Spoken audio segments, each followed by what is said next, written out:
Hey, how's it going? Welcome back. This is Amy, and if you're new, welcome too. Yeah, it's been a minute. Uh, oh, don't want things to fall. Yeah, it's Tuesday. Yeah, we missed Thursday again because I had to go do a lot of errands on Thursday. But anyway, Friday was Friday the 13th. I hope you guys all survived. No mishaps or untimely toe stubbing. Um, yeah, I tried to just read. I started reading Horrorstor. I thought that was appropriate for that day. But yeah, always hopefully do a short little video. I didn't get I'm not sure. I was going to do a reading wrap up for the week on Thursday, but I didn't do it and I was thinking that maybe I won't do it once a week because I might not have that many to do once a week and I might not, be able to get to it. So I thought I will do a reading wrap up whenever, instead of doing it like at the end of the month with like a ton of books. Not that I don't really have a ton of books to review, but sometimes there's few, 5, 6, 7, 8, 9, I don't know. Um, I thought if I can keep it under like 4 or 5 books, um, and just do a little review wrap up, rather than wait till the end of the month and do a big chunk. Just keep the video a little shorter. So today I have 3 books I finished, and I'll be doing my reviews of those 3. Just a little reading wrap up for Tuesday. And like I said, I think I'm gonna try it. We'll see how it goes. I could change my mind. Um, Once I read a few books, like I said, keep it under 5, definitely. And like 3 or 4, I think is a better number for me. But then I'll just do a little reading wrap up and you'll know a little bit sooner. And then maybe I can retain a little bit more information about what I want to say about the books in the review rather than wait to the end of the month. And then I forget what the character's name is. Because I'm not good at writing notes on those. So today, let's do the weather update. Weather update. Weather update. It's been cool the last week. It's been nice. It's been like 80s, 70s. Can't complain. Um, yeah, it's been really nice. No rain. Little cloudy weather, but not not too bad. It's supposed to be, I think, low night. It's gonna go back into the 90s. Um, like after like Saturday. It's low 90s, low mid, well, high 90s on Monday. Anywho, today is supposed to be 80 degrees. Thumbs up. Thumbs up, Mother Nature. Thumbs up. 80 degrees. A low of 59. I don't know if that was this morning or probably this morning. Anyway, tomorrow's supposed to be 77. Then Thursday will be 88. Friday will be 89. And then Saturday, like I said, is 93. So I think that brings us to, um, I think we're going to have 90s for a little bit. I don't want to do it. I don't want to like whine like a big baby. Um, yeah, we're going to do it whether you want it or not. Yeah. Let's see here. I got through, nope. The 30th says 90, and then Tuesday the 1st says 88. We'll see how that goes. Yeah. Anyway, that's your short weather report, weather update. Nice today. We'll soon be ending the 80s and probably for the rest of the month. I don't know. And I'm not happy about that. Not happy. But I do have, since it's fall seasonal vibes going on over here, I got out my little fox mug, my Foxy Fox. Yep. It's just can't see that. I mean, just a little Foxy Fox. Well, happy joy joy. I'm on my second cup. Um, it's like I'm having 2 Mondays in a row. I don't like it. I don't like that either. Anywho, I'll take that off for a minute. See if I can look halfway normal. I don't know. Honestly, I don't know what normal is. Um, but here we go. So we're going to do a reading wrap up for Tuesday. And the books, like I said, I have 3 books I've read. And the first one we will go over is I Was a Teenage Slasher by Stephen Graham Jones. And I was excited. I like Stephen Graham Jones. Um, I like his writing. He does horror slasher um, novels, and he does short stories and stuff. And I've read a few now. I've read the first Stephen Graham Jones I've read was My Heart is a Chainsaw. I read that was a trilogy. I read all 3 of those. And then I read I think it's The Last Final Girl. That was a short story. Short. It was short. Like 200, maybe just over 200 pages. And, and I just recently read, let's see, we're in September. So August, July, August, I read Night of the Mannequins. And so now I've read this, and I know there's another one. I want to say, I'll put it up. I think it's only Good Indians or something like that. Um, they're all horror, but so this one, I was a teenage slasher. I had high hopes. I was excited. I wanted to read it. It was a slasher one. I thought it was, I was excited. Um, some people on BookTube I've read, some people have liked it and some people have not. And I'm going to say, unfortunately, I am one of those that did not really like it. I've been torn to what to rate this, a 2 or a 3. I feel like 3s for me is okay, and I enjoyed it. Um, it was okay. I wish I could hold this. I need to get a stand and just like hold these things up right here, and then I don't have to hold it. Um,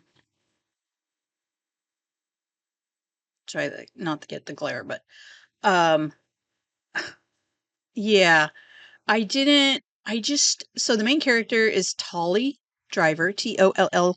I think Y. I don't know if it's EY. Look it up really quick because I have the book. So this is a book I got from the library. I have to take back. So I have a stack of books I'm going to take back to the library. I didn't get to some of them, but some of them I'm taking back because excuse moi. I have a hold on some of them online on the Libby app, either the audio or an ebook. So anyway, the yeah, that was unnecessary. Yeah, he's got quite a bit of stories, short stories. This one didn't hit me right. So the main character, like I said, it came out in it was this year. It came out this year in July, I believe. So it's rather new. And I'm surprised I got a hold of it so soon. This is tell me on the back? Of course not. Will it tell me on the inside? Maybe. Yeah, Tolly, Tolly. So I'll read you this little thing. Says Lamesa, Texas, July 1989. Oh, so this was set in the late 80s, 89. So I graduated high school in 88. So I could really identify with these these 80s vibes. So some of the stuff I did not grow up in Texas though. So this is a Texas setting, so it might be a little different, but there's some references as far as 80s goes that I get it. I'm at the age of remembrance of that. But anyway, it says Lamesa, Texas. It's July 1989. In the summer before senior year, for best friends Tolly Driver and Amber Dennison, they're not in the marching band, they're not in FFA, they don't really count.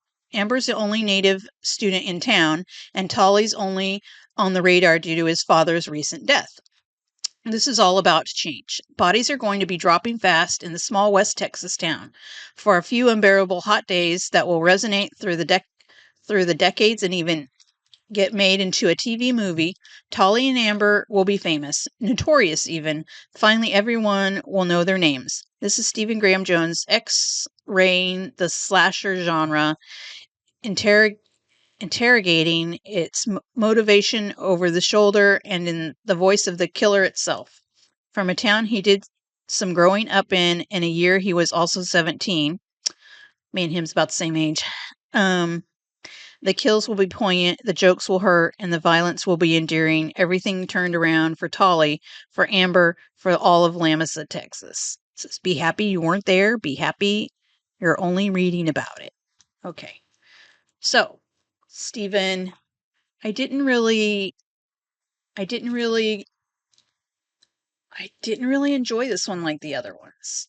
I mean, I could say it was okay, but for me to say a 3 was okay, that to me a 3 is okay and it's enjoyable. It's just not over the top. But this one was just okay. So I'm like, I'm leaning towards a 2, which I didn't think I would. I thought this was going to be a 4 or 5 star. So the main character, Tolly, he, for one, he has a peanut allergy, for one. That's kind of important throughout the story. His best friend is Amber, and so they end up going to this party at this guy's, a popular guy from school, end up over at his house at a party, and Tolly's getting drunk. Just a few years or a year before this happened, I think it was a year before this happened, a fellow student was killed in an accident. They were doing like he was hanging out with the popular kids, and he wasn't a popular kid, but he was wanting to be part of that group, and so they let him hang out. And anyway, they were doing a trick on him. And so there's like oil fields around here, and they have those big old, you've seen them on TV, oil dipper things that go down. Anyway, there's a name for it in here. I don't know because I didn't grow up around it, but the kid ends up dying. There was a freak accident on this oil rig thing, and his name was, like I said, I didn't make notes. I want to say Justin, but that could be because I'm left over from a character from another story. I'm kind of going all over the place. So this fella, we're gonna call him. I want to say Josh. I don't just okay. Justin Josh. So it is Justin. Oh, good job. He dies in a freak accident. I think maybe a year before. I mean, he's by the time this party happens that Tolly goes to, he's been dead a little while. And the party is at this guy Deke's house, and he's a popular guy. You believe he's on the football team. Anyway, there's a bunch of people there, and Tolly's drunk, and he's outside, and some of the other kids come over, and they end up tying him up to this lounger chair, tying him down, and one of the I think it's one of the girls comes over and gives him a soda. I think they did that before they tied him down. Anyway, gave him a soda, and they put a peanut in it. I guess that's a thing, but I've never done it. It sounds gross to me. Peanuts and Coke. Anyway, because they didn't know he had a peanut allergy, I think, and so, or maybe they did. And so he gets all like inflamed, and he's literally dying because he can't breathe. And anyway, one of these other girls that was at the party, who used to be his babysitter when he was little, she's like a senior. So this guy is like I want to say a sophomore maybe, but this girl that's a senior, she's in the band. Oh, so the people that tied him up to this lounge chair, they were in the band, the marching band. And this other girl was there who is like all around Miss Goody Two Shoes. Her name is Stacy. I want to say good one. Anyway, she's seen that he was having this reaction and kind of ran to Amber was in the house, not knowing this was going on, and Amber and Tolly came to the party together. And so she goes out there and asks where his EpiPen is because she knows he's allergic and he's having a reaction. And so it's out in the truck. She goes, gets it, and so she breaks him free. As soon as that happens, this things start slashing at the party. This kid that's been dead, this I keep pointing to the book, like you can see it. But Justin Jost has come back alive, and he's killing people, and Amber's trying to finish untying Tolly from the lounge chair. So the slashing happens like right away. This guy comes back from the dead. He kills some people, some other people. So the main guy, Deke, who was one of the guys that was there when this accident happened, this prank, he takes off. And then this other girl that just rescued Tolly from this allergic reaction, she ends up getting hurt. And so everybody from the party splits. And Amber and Tolly are driving around and trying to figure out what to do. Anyway, so that's the kind of the opening of the story and how we get started. But you say, Amy, but he is supposed to be the slasher. Yes, I know. And that's what I was waiting for, what's going on. And and so long story short, he goes out so he had hit his head. He's recovering from his epi thing. He hit his head, and I think that day or the next day, his mom owns a hardware store. So he goes to work there, and he ends up getting hit by this truck. And so he has a concussion. So his mom takes him home as want to make sure he's okay. And so they rent a movie, blah, blah, blah. And his mom falls asleep. His dad has died in a horrible car accident few years before. So he's they're dealing with this loss of his father, which I think was maybe a year, maybe not even that long ago. And so he's been dealing with that loss. So anyway, he got hit by this truck. He's had a concussion. So he went out one night after his mom went to sleep, and he just all of a sudden started. He went off to this. He walked, and apparently you just walk everywhere. I don't. It seems like a flat, nothing there kind of town. Went to this place, this fireworks camper that I guess the kids go to if they want to make out or go further. So he went there, and there was two kids there. He ends up killing them. It's not a surprise. This isn't a spoiler because it says he's a slasher, right? Okay, so he kills them. Tolly goes on this killing spree, and he's not sure why he's doing it, and he can't remember, and he thinks he has this mask on his face, and he can't figure it out. So things are happening, and he's like, "Did I really do it?" Anyway, he confides in Amber. So they go through the story, and Amber's not really believing it, and then she starts testing him like you would test somebody like they see in these superhero movies, like they take these, okay, run this distance and see how fast you are, or do this and see if you're bulletproof, or, all these little things. So she starts one day like, hey, let's go to the school and you run this, she's testing him on these little things. And she knows the horror genre, and she has an older brother that's in the military. She's a farm girl. She lives on a farm. And so she ended up asking her brother about, I don't know, slasher stuff. And so she's supposed to like test him on certain things to see, if he's really good at certain things. But he's supposed to be the slasher, and she's like his best friend.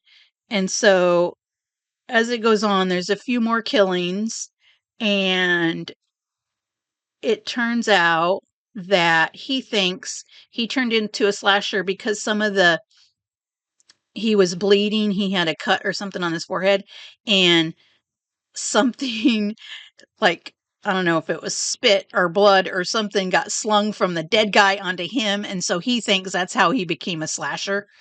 Like you were bit by a werewolf, and so you become a werewolf or a zombie, blah, blah, blah. So anyway, so that was kind of unique in there. But all in all, I think I mean, I read it. I keep reading it, and I read it to the end, and I wanted to. There's a couple other, there's other people I watched on YouTube, their book review of the book. Some liked it. There is one side note. One booktuber I watched, Gabby Reads. She did a live book book review with a couple other people. So I'll link that down below if you want to watch that too. It's just another perspective of what other people thought about the book. Like I said, some people liked it, some people don't like it. I'm like I really didn't like that one. It just seemed, I didn't really care for Tolly. And Amber wasn't somebody I was like rooting for. I just thought it was just for me. Now this is for me in my reading. It just wasn't exciting for me. It wasn't exciting as like compared to, shouldn't compare it. It's different. It's a totally different book, but My Heart is a Chainsaw with the main character of Jade in that. I really like that character more than these two, the Tolly and Amber character. I don't know. There was just something more about Jade that I liked more than Tolly. Just seemed like, yeah, he's not a popular guy. Yeah, I get it. Um, he's just, him and Amber just kind of drive around and do stuff, and they don't seem to do anything. This is the most exciting thing I think they've gotten themselves into, but it's just not. Now I will say one of my favorite characters. One of my, I thought about this when I was listening to other people's reviews, but I think one of my favorite characters in this book didn't get a lot of uh, showtime. Um, I would like to rethink that and go back and write in a few more lines for this character, but that would be so on Amber. She has a farm and she has a I think it's a llama that's on her. I want to say a llama. It could be the other, what the al. Yeah, I think it's a llama. I was gonna say alpaca, but I think it's a llama, and his name is Oshkosh. Um, so there was this quirky little moments that little llama popped up and had a few little interactions in there, and I thought I really I tried to think of a character that I really liked in here, and actually Oshkosh the llama was is probably my favorite character in this story. Sorry, Stephen, I know you, not that you're going to see this video, but um, yeah. So it just kind of goes on, and I wasn't really excited about once I started reading it and got past the first slasher moment. I'm waiting for, and then you got to the part where he was a slasher, and then it kind of went on from there. For me, it kind of dragged out because he's trying to figure himself out and why he's a slasher, why he's doing this. And then it just seemed very cold. I mean, I can see that he thinks he wasn't sure that he did it. Maybe it was a dream, but um yeah, I don't know. I didn't have feelings for either. I thought they would both die in the end. I'm not going to tell you if they did or didn't, because I won't give away the end. But it did end in a different way. I didn't actually really care for the end either. It was a different view on your slasher, say the final girl killing the slasher type thing.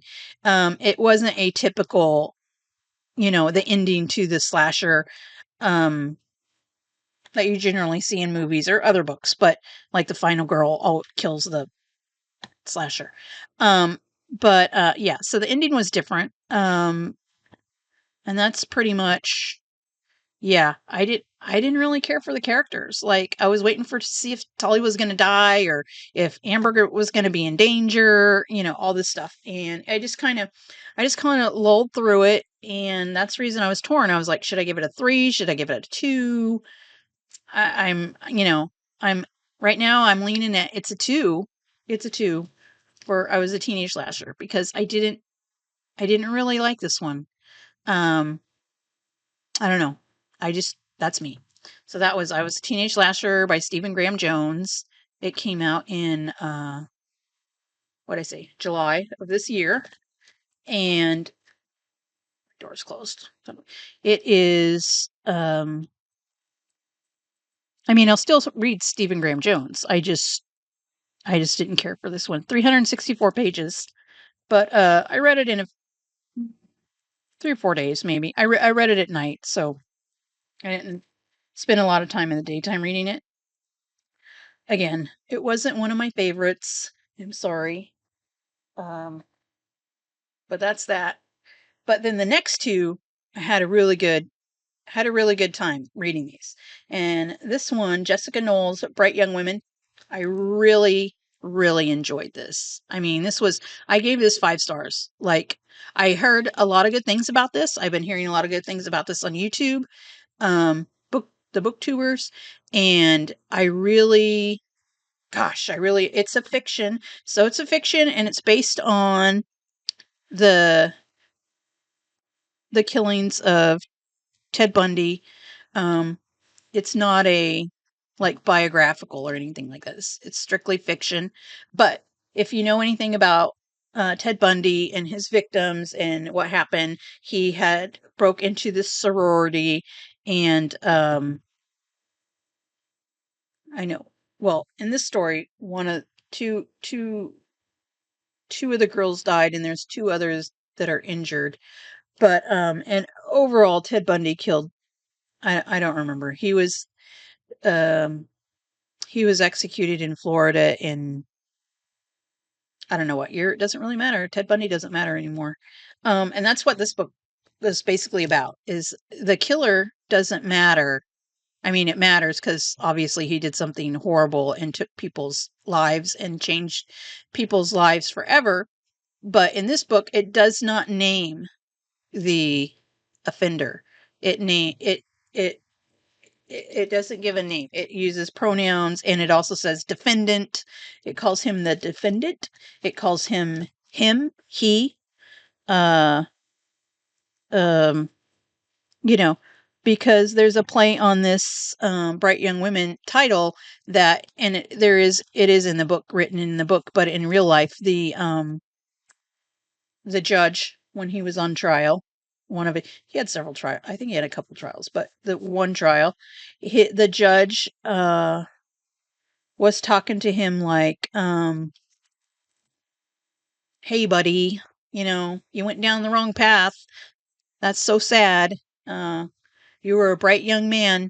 That's a quote in real life that the judge used, and it is in the book. Hey, he just took a wrong turn and made some mistakes, and it's too bad. You know what? It was too bad that these women died, and um, that the things that happened, that he got more um, coverage than what they should have had and what they deserve. But this is a fiction, and it's written from mostly 2 points of view.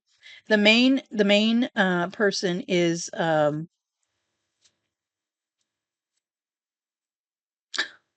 Pamela, and the other point of view is from a woman named Ruth.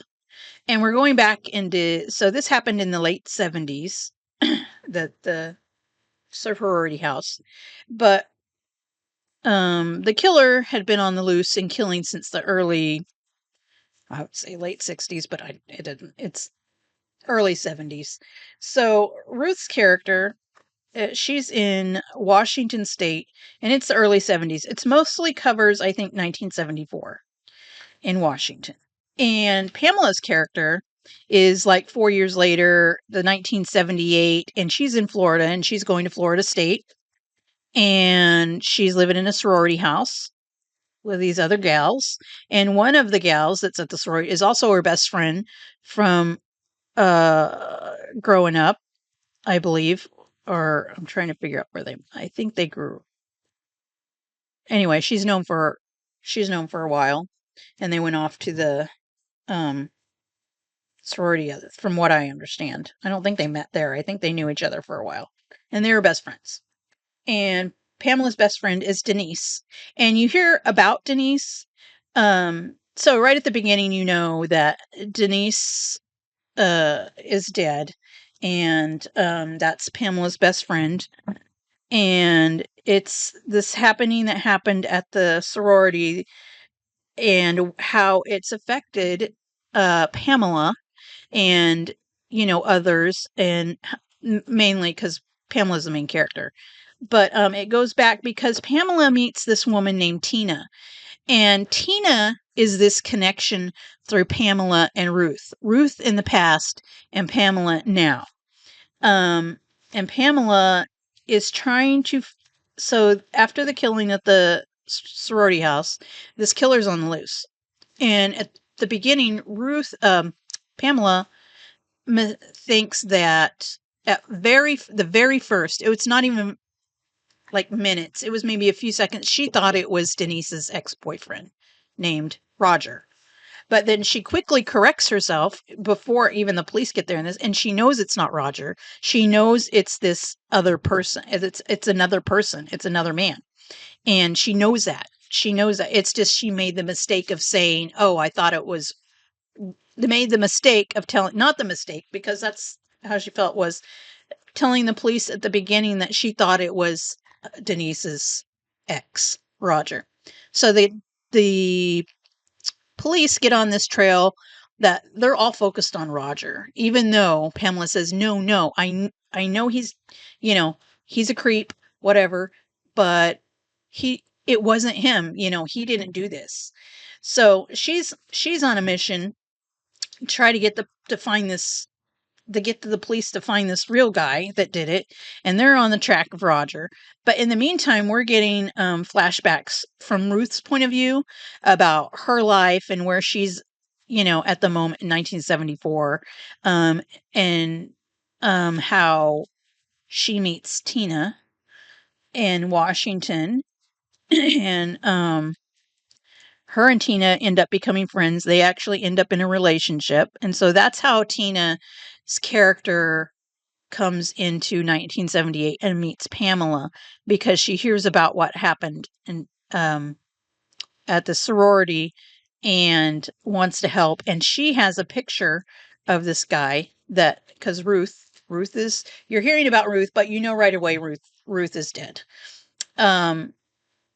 She's killed, and Tina's trying to find her killer. Like, this is someone she loved and cared about, and she wants to bring this person to justice. And this person's been running, and he could be linked to these other people, women that's gone missing in Washington. And so these women get together, and they're on a mission to bring this killer to justice. And it talks a lot about, well, you have Ruth's perspective about her home life and then after she meets Tina, and then how she's, I guess, getting more confidence in herself and things like that. And then when we've met Pamela in 1978, she's still trying to keep it together. She's the I forget what the word is, but I want to say president of their sorority. She's the head gal at the sorority. So she's trying to keep it together, to keep these other girls, to keep them together, to keep going to school. We're going to stay in the sorority. Personally, I want to be going back to that sorority, but Pamela, she has her ways she wants to do things, and she wants to get back into the house. She wants the girls to come back to the house. They want to go on and just finish out their college life there like they have been.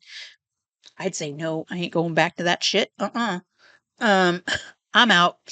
But anyway, so we have the two perspectives, and again, they don't name the killer. He's just known as the defendant, or him, or he.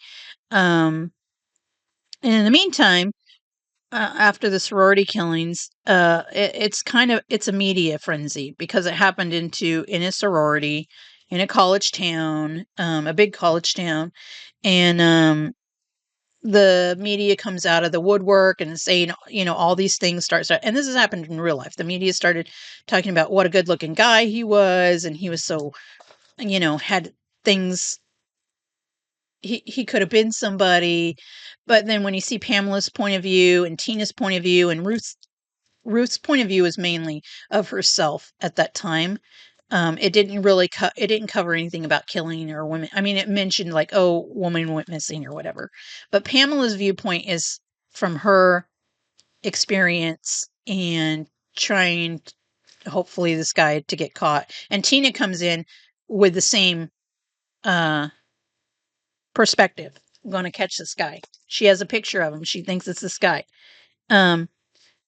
So you're hearing about Denise, who's dead. You continue to hear about how Denise was and her plans that she had for her life and what she wanted to be. And So I don't know what else to say right now. It's very, very good. I like the writing. I like the characters. Um, you know, I I got so there's another character in here, Carl. He's a reporter, and they contact him or he contacts them. I don't remember, but going to see this one guy at this one. So in real life, Ted Bundy escaped jail in Colorado. He was in Colorado, and I think he was arrested, or maybe he was convicted of killing someone in Colorado, or he's going to be put on trial. Anyway, he escaped. And that's how he got to Florida, is he escaped Colorado. He actually escaped jail twice. Anyway, but so anyway, they meet this reporter Carl. Carl is like, it's like Pamela has a boyfriend, and at the time they both go to the school there, and they have plans. They're probably going to get married and go to work, get jobs, live happily ever after. Pamela's from a family. Her father's a lawyer, and I think her mom's a stay-at-home mom. Anyway, um, Pamela meets this Carl, and you think, oh, he's going to help and maybe bring this guy to justice. So her and Carl's relationship was really borderline on they were liking each other, and you think, oh yeah, maybe Carl's better than I think her. I don't know what her boyfriend's name was, Brian, but well, for me, I kind of was like, oh, maybe they'll get together and this will be a better relationship for her than the one she's in, because hers is really like boring, it seems like, and nothing exciting there. And so at the beginning, Carl seems like this good guy, but I will give a spoiler at going through I don't know if over halfway, Carl's Carl's a jerk. At first, I liked Carl, and then my attitude of Carl totally changed. I hate Carl. I don't like Carl. I hate that character. I don't say hate. I don't. I really didn't like Carl. He's a big jerk. Yeah, because he does some things, and it goes south. So near the end, so we're having, like I said, these. I know it's a long story. It's a lot to say. These perspectives of Ruth and Pamela, alternating throughout the book. It wasn't anything that I got lost in. I could keep track really easy. Plus, it says, Pamela, Tallahassee, 1978. There was Pamela. There's Ruth. She went to Colorado with Tina at some point. This is Aspen, Winter, 74. So these chapters that you go through with when it's different. And then Pamela does take you through to the current time, the 2000s, 2021. So there's a Pamela, Tallahassee, 2021, uh, day 15,826. So that's the days since she's lived after this attack on this sorority house. And, it takes you up through 2020 through Pamela's perspective. And, I was reading this and I was really, and knowing the real life Ted Bundy, not everything, but the happenings of what he did and things like that. Um, Reading this and in the timelines and certain aspects, it got to a point where Ruth's perspective was going to have to end at some point, and I knew that. I knew that from the beginning. Ruth was killed.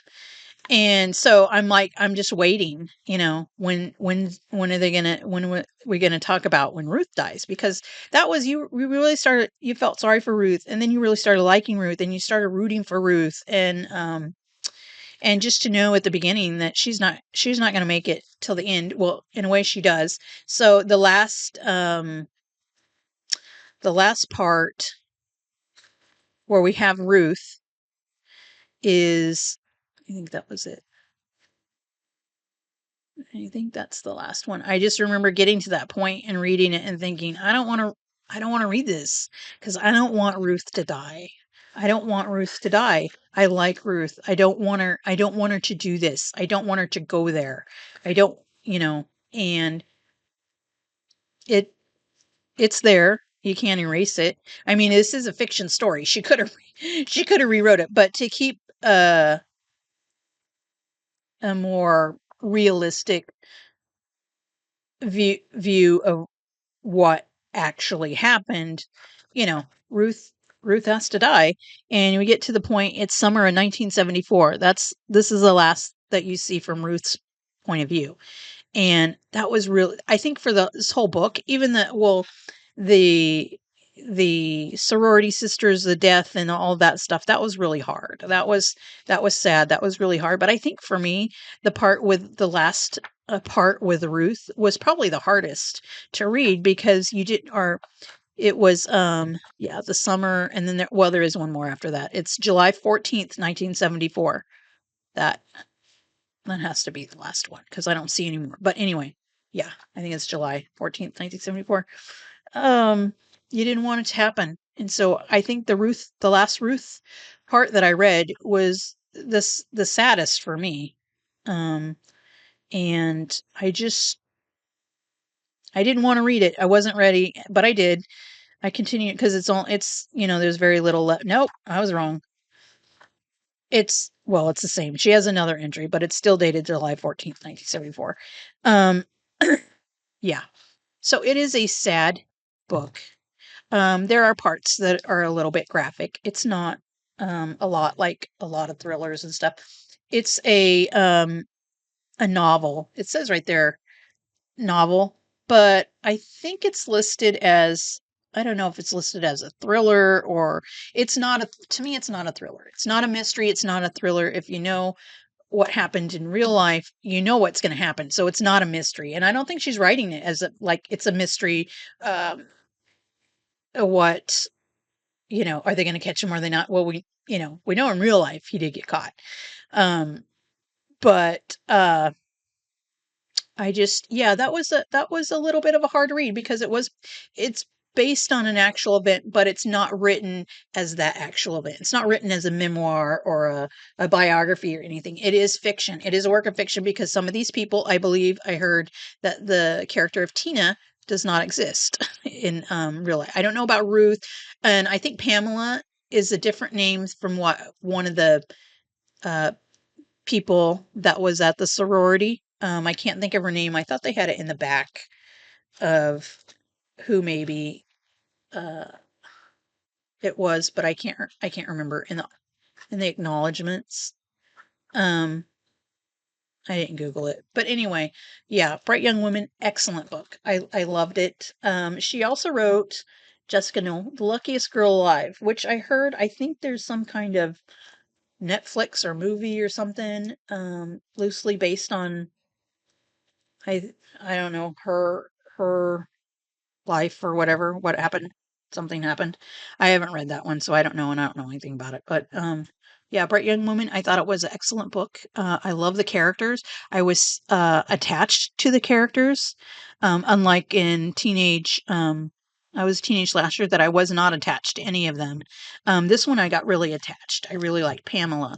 I really liked Ruth. I felt bad that I was reading about somebody that I knew in the end it was not going to make it through the story. And Tina, this other side character, Tina was there and she connected these the main character from the past and the present, and I thought it was really a wonderfully written book.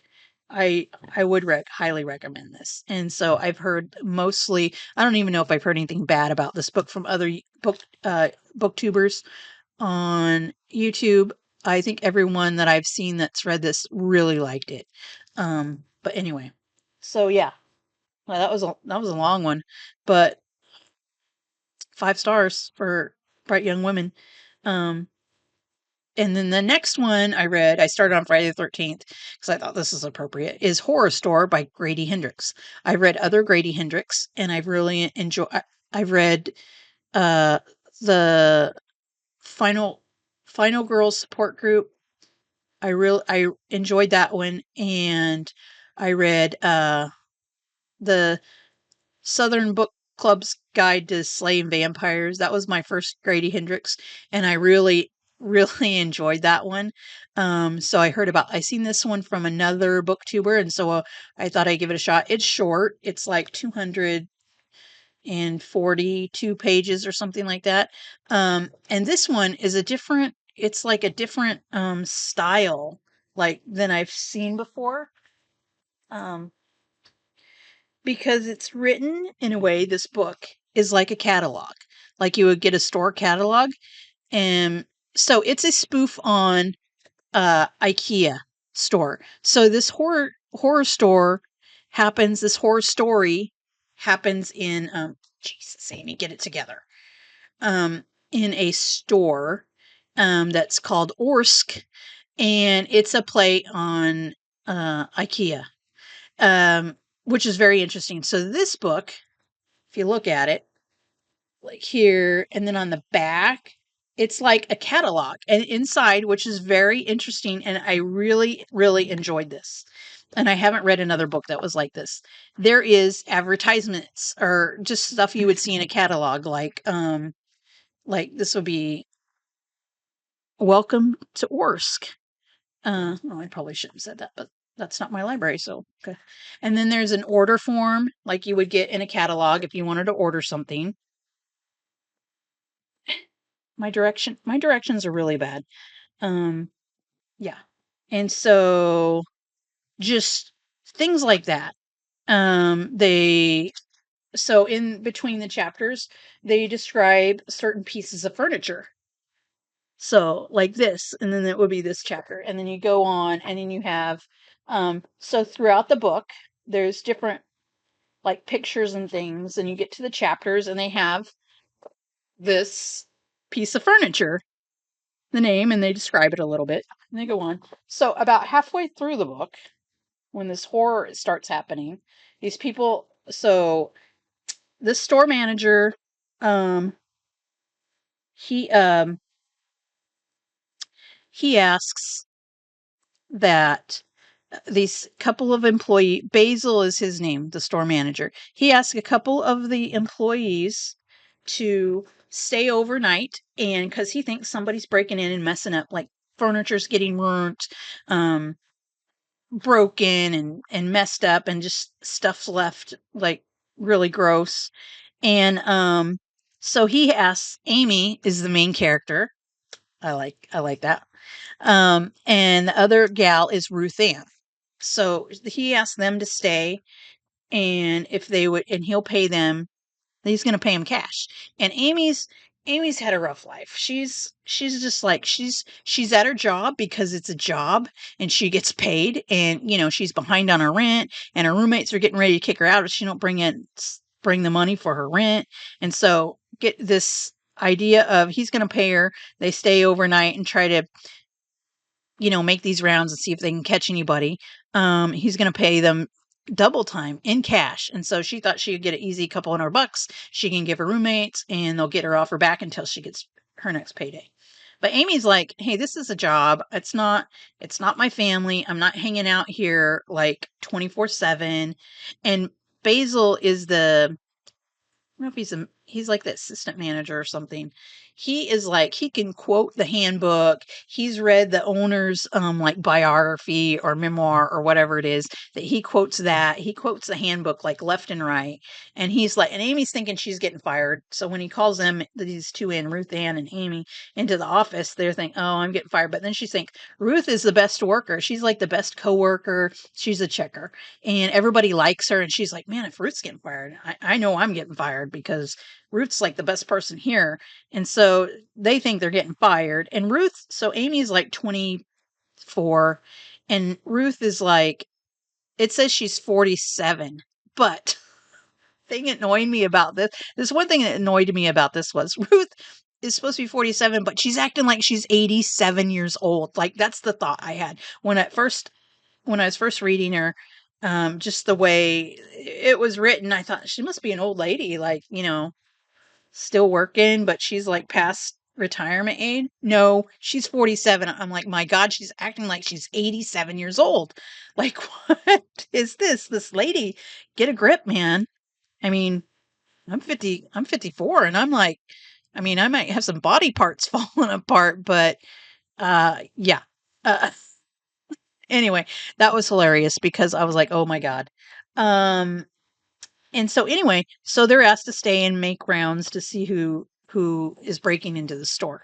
So Amy's like just trying to hang on just to get some money, and they're waiting in the break room for the store to close and everybody leave, and then they're going to go out and check things out. But Amy goes to the bathroom like several times because she doesn't want to be in there talking to Basil because he annoys her, because he's like, oh, why aren't you doing, this is a good job for you, maybe you could just try a little harder, we're a family. She's like, it's a job, leave me alone, get off my back.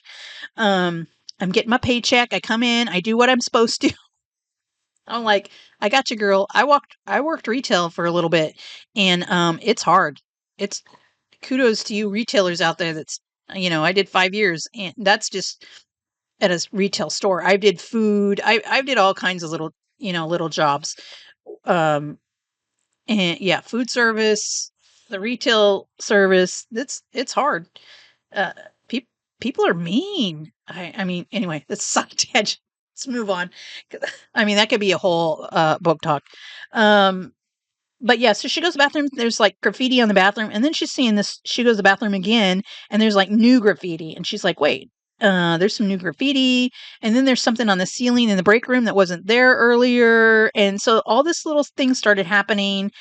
And so they're doing their rounds, and Amy and Ruth Ann come into contact with two of the other store employees who have snuck in. They've snuck in the store.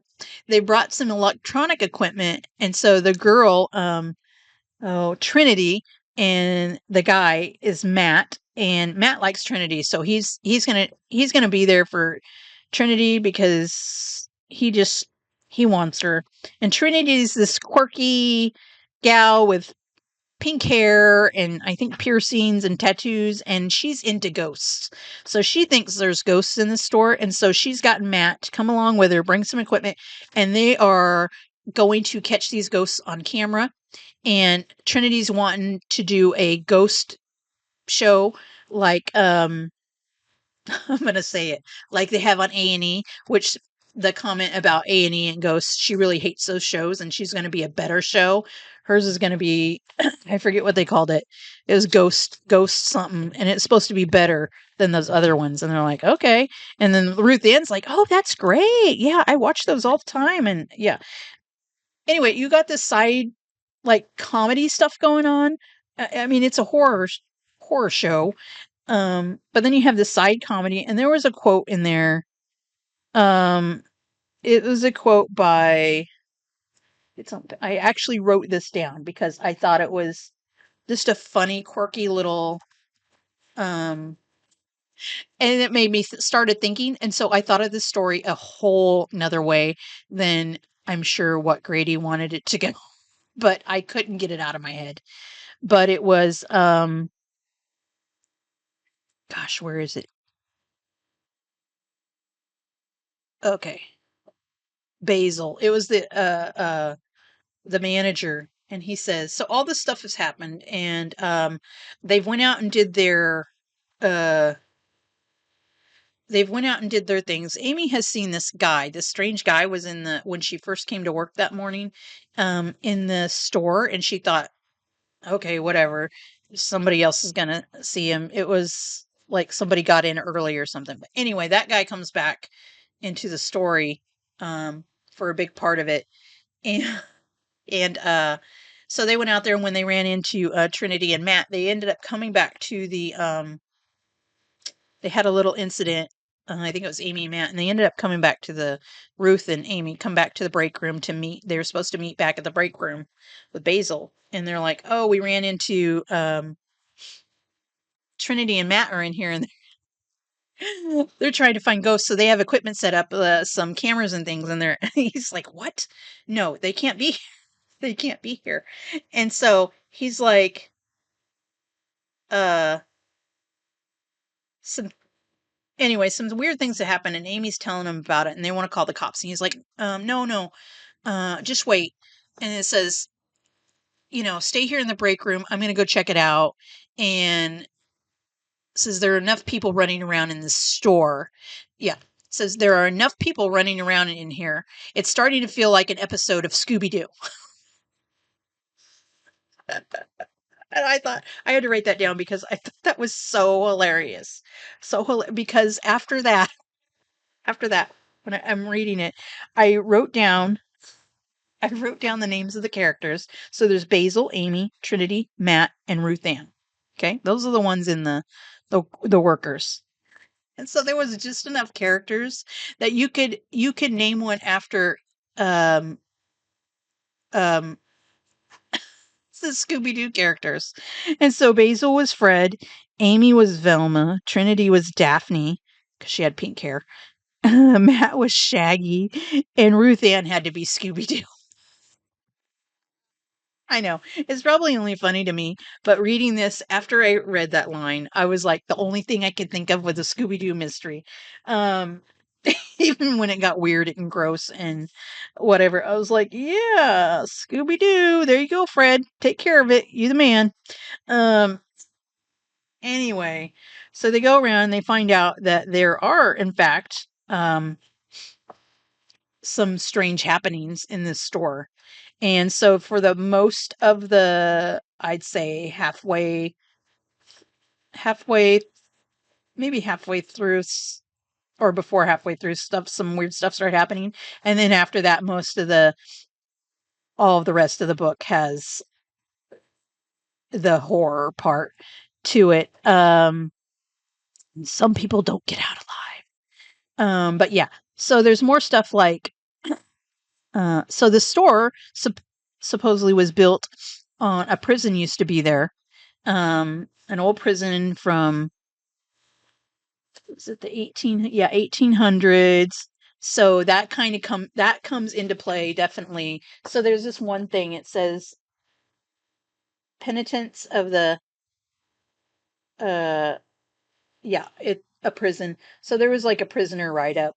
The warden wrote up, oops, right here, if different things about couple of the prisoners. But then halfway through, when you're getting into the horror story, like it showed the furniture from the Orsk store and explained it, then you get into these furnitures that's like torture furnitures and explains that. So like you would have things like this chair. Um, it's a torture chair. And then there's like, so you start getting to see those things after like, I think that was on page 147. And then after that, the furniture they show is like um different things. There's a treadmill that's a torture treadmill. So you have all that stuff. Plus in there you have like there is Orsk Leadership Cultural Handbook, an excerpt. It says handling a disruptive presence. Um so you have that throughout, which, like I said, this is so funny. And then at the end, you have this. This is explained at the end. At first, I didn't know what this was, but you have this advertisement: Planet Baby 24-hour sleepy time sale. And you have coupons for Planet Baby, and so that's at the end. I'm not going to give that away, but it's a fun read. It was fun. I had a whole lot of fun reading this.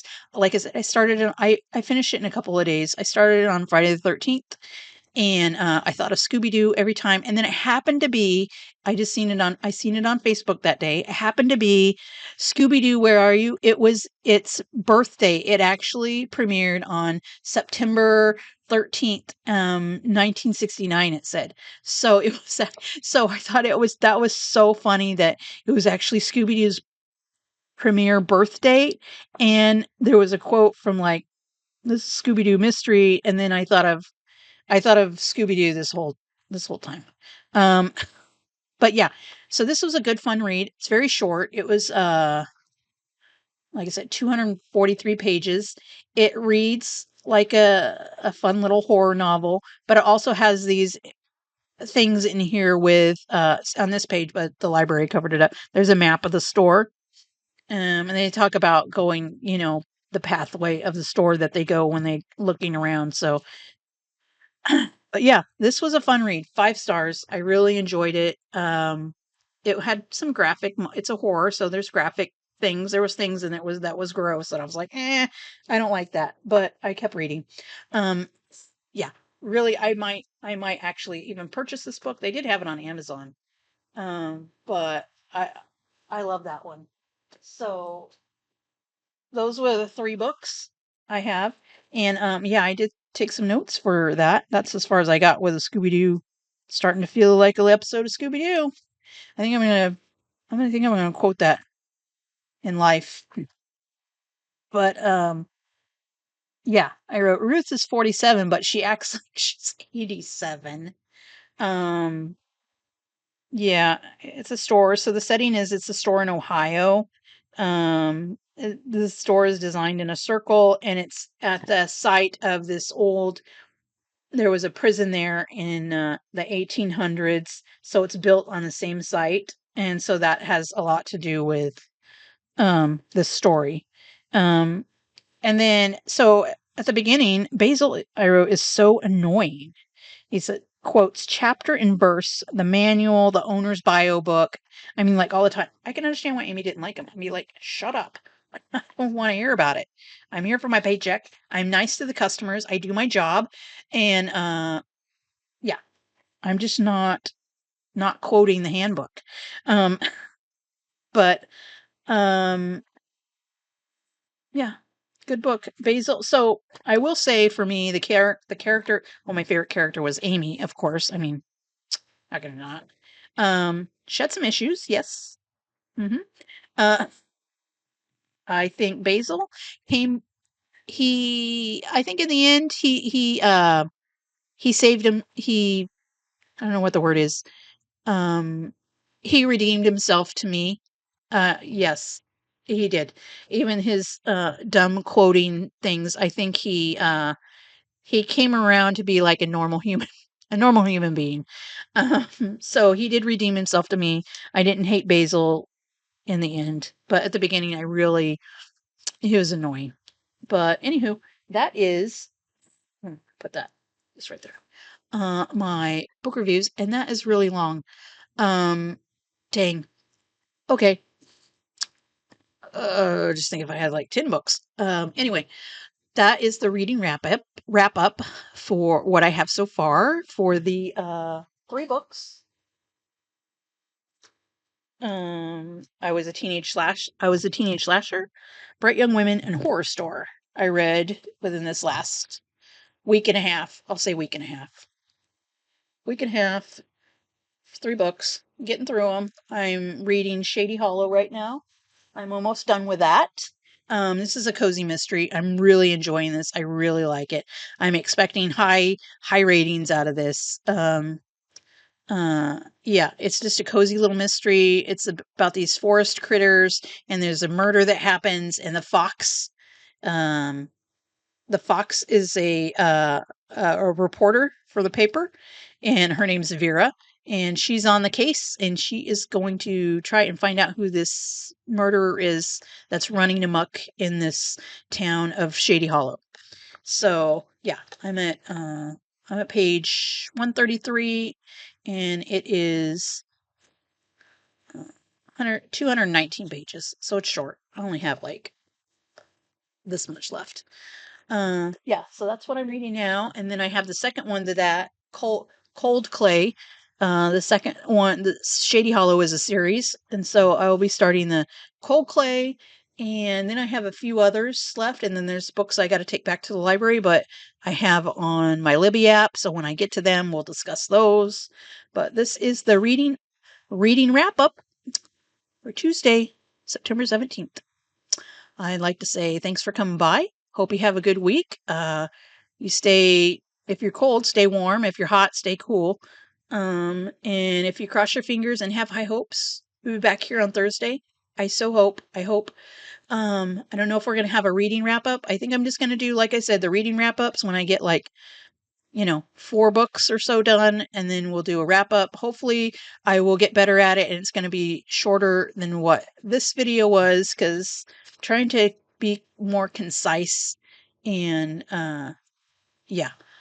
But get the point across to what the book was about without giving too many spoilers. That's another thing. I don't want to give out spoilers. I don't want to give out big spoilers, too many spoilers, little bitty things I don't feel so bad about, but I do, I don't like giving out spoilers in my reviews. So hopefully we'll get better at just describing it and not giving anything away. But anyway, thanks for coming by. I hope you have a good rest of your week, and hopefully we'll see you back here on Thursday. Thanks.